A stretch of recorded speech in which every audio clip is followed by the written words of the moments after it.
नमस्कार, आप देख रहे हैं वाइब्रेंट बिहार झारखंड। ये है हमारा special show to the point. मैं हूं आपके साथ मुदिता त्रिपाठी। क्या बिहार में इस बार मानसून खुशहाली लाएगा या फिर आधी अधूरी तैयारियों की वजह से एक बार फिर गांवों का संपर्क दुनिया से कट जाएगा?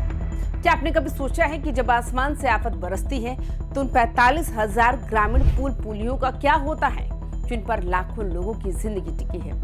पिछले कुछ सालों में पुल गिरने की जो खबरें आई थी, क्या सरकार ने उनसे कोई सबक सीखा है?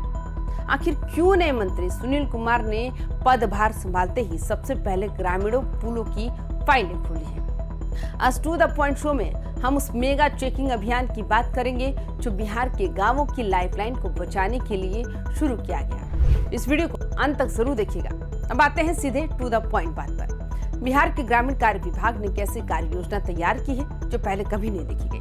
राज्य के करीब 45,000 ग्रामीण पुल पुलियों की हेल्थ रिपोर्ट तैयार करने का आदेश दिया गया। एनालिसिस ये कहता है कि सिर्फ एक रूटीन चेकअप नहीं बल्कि मानसून के दौरान होने वाले बड़े हादसों को रोकने की एक बहुत बड़ी कोशिश भी है। इंजीनियरों को साफ निर्देश मिले हैं कि उन्हें हर एक छोटे बड़े पुल के पास खुद जाकर पिलर, स्लैब, ज्वाइंट्स और सबसे जरूरी पानी निकलने वाले रास्तों की बारीकी से जांच करनी होगी। सरकार ने सिर्फ जांच का आदेश नहीं दिया बल्कि डेडलाइन भी तय कर दी है। अगले 1 महीने के अंदर हर पुल की फोटो और रिपोर्ट विभाग के पोर्टल पर अपलोड करनी होगी। यानी अब कागजों पर काम नहीं चलेगा, इंजीनियरों को जमीन पर उतरकर अपनी रिपोर्ट देनी होगी। यहाँ एक बड़ा सवाल टू द पॉइंट ये है, क्या विभाग सिर्फ खानापूर्ति करेगा? ग्रामीण कार्य विभाग ने साफ कर दिया है कि जिन पुलों का निर्माण पिछले 5 सालों में हुआ उनकी साफ सफाई और मरम्मत का पूरा खर्च संबंधित ठेकेदार या कंपनी को उठाना ही होगा। अगर मानसून में ऐसे नए पुलों को नुकसान पहुंचता है तो इसके लिए सीधे तौर पर उस कंपनी को जिम्मेदार माना जाएगा। सरकार की सख्ती इसलिए जरूरी है क्योंकि अक्सर देखा गया है कि पुल बनाने के बाद कंपनियां रखरखाव भूल जाती हैं। अब पोर्टल पर फोटो अपलोड करने की शर्त ने इन कंपनियों और इंजीनियरों की नींदें उड़ा दी। बात जब बिहार के पुलों की हो तो उत्तर बिहार का जिक्र होना लाजमी है। बिहार की कुल 1,19,000 किलोमीटर लंबी ग्रामीण सड़कों का एक बड़ा हिस्सा उत्तर बिहार के उन जिलों में है जो हर साल बाढ़ की मार झेलते हैं। यहाँ नदियां अपना रास्ता बदलती हैं और पानी का भारी दबाव पुलों को हिला कर रख देता है। इसलिए विभाग ने इन इलाकों के लिए स्पेशल चौकसी मोड ऑन कर दिया है। पुराने पुलों की मरम्मत का जिम्मा सरकारी इंजीनियरों को दिया गया, जबकि हाल ही में बने पुलों की जिम्मेदारी उन कंपनियों पर डाली गई जिन्होंने इन्हें बनाया है। टू द पॉइंट आदेश ये है कि अगर किसी पुल के नीचे कचरा फंसा है या पानी का बहाव रुका है तो उसे तुरंत साफ किया जाए ताकि पानी पुल के नीचे से बहे, ऊपर से नहीं। नए मंत्री सुनील कुमार ने अपनी पहली ही मीटिंग में अधिकारियों को साफ संदेश दे दिया कि मानसून के दौरान किसी भी तरह की ढिलाई बर्दाश्त नहीं की जाएगी। सरकार अब हादसे के बाद जागने के बजाय हादसे से पहले तैयारी करने के मोड में काम कर रही है। इस पूरे अभियान में एक और दिलचस्प टू द पॉइंट बात यह है कि विभाग अब सिर्फ पुराने पुलों को बचा नहीं रहा बल्कि भविष्य के लिए भी नए नियम भी बना रहा है।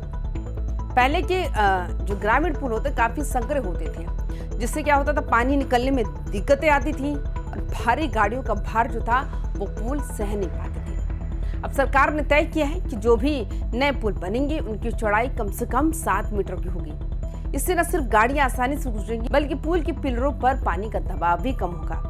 ये प्लानिंग बताती है कि बिहार के गांवों को अब स्मार्ट इंफ्रास्ट्रक्चर से जोड़ने की कोशिश हो रही है। एक और टू द पॉइंट बात यह है कि अब जो भी नए ग्रामीण पुल बनाए जा रहे हैं उनकी चौड़ाई 7 मीटर रखी जा रही है ताकि भविष्य में ट्रैफिक और पानी दोनों का दबाव झेला जा सके।